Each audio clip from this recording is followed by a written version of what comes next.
এলাকার জন্য তারাও কিন্তু সবাই করে আজকে এক জায়গাতে দিয়ে যাবে। এই এলাকার মানুষ হাতে কেমন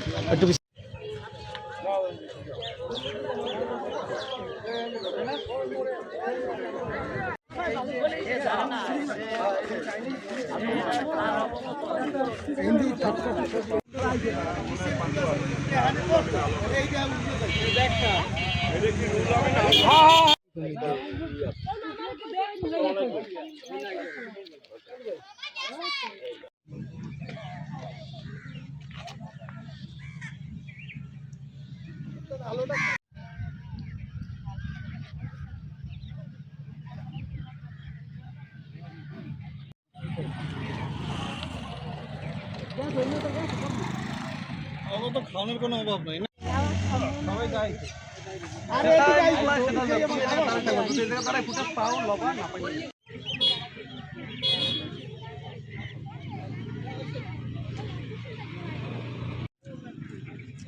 এইটা দেখলাম নামাজ পড়তে গেলাম।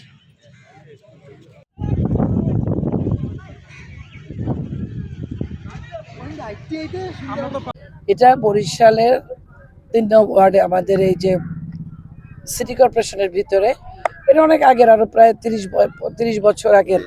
এখানে ময়লা এই জায়গাটায় সিটি কর্পোরেশন যত ময়লা বর্জ্য এখানে ফেলা হয়। এই 30 বছরে এটার অবস্থা তো খুবই অস্বাভাবিক, একটা অস্বাস্থ্যকর। এখানে মেডিকেল, আমাদের শেরেবাংলা মেডিকেল কলেজ সহ এখানে বিভিন্ন ক্লিনিক আছে, সদর হাসপাতাল আছে, সমস্ত বর্জ্য এগুলো যত ক্লিনিক্যাল তাদের যা যে আবর্জনাগুলো সব কিছু এখানে ফেলা হয়।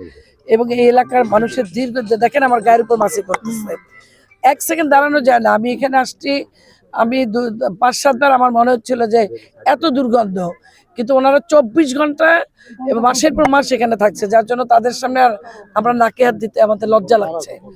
এই জায়গাটা আমরা বরিশালের সিটি কর্পোরেশনে যেহেতু আমি দায়িত্ব নিয়েছি, আমি নিজের উদ্যোগে আজকে এসেছি। এখানে আমাদের পরিষ্কার পরিচ্ছন্নতা বিভাগের লোকজন আছে, ইঞ্জিনিয়ার আছেন, আমরা সরজমিনে দেখতে আসলাম।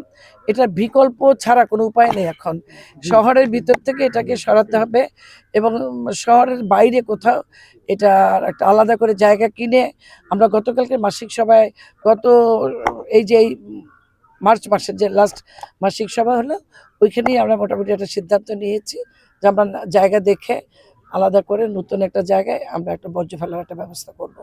আর কি বসবাসের জন্য এতটাই অনুপযুক্ত, এতটাই অস্বাস্থ্যকর এবং পরিবেশগতভাবে হোক, সব কিছু মিলে এটা খুবই একটা অস্বাস্থ্যকর এবং আর কি পরিবেশ এবং বসবাসের অযোগ্য একটা জায়গা।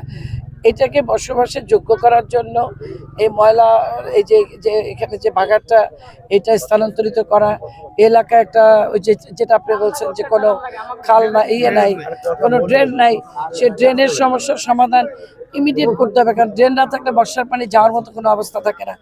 অল্প বৃষ্টিতে এখানে পানি উঠে যায়। একে তো এত ময়লা, তারপরে যদি আবার বর্ষার পানি এসে যোগায়, তখন এটা মানুষের জন্য খুবই একটা ভয়ঙ্কর অবস্থা হয় এই এলাকার। এটা আমি বরিশালের মেয়ে হিসাবে এটা আমি জানি। আর যেহেতু আমি নতুন প্রশাসকের দায়িত্ব নিয়েছি, অবশ্যই এটা আমি আমার জায়গা থেকে সর্বোচ্চ চেষ্টা করব।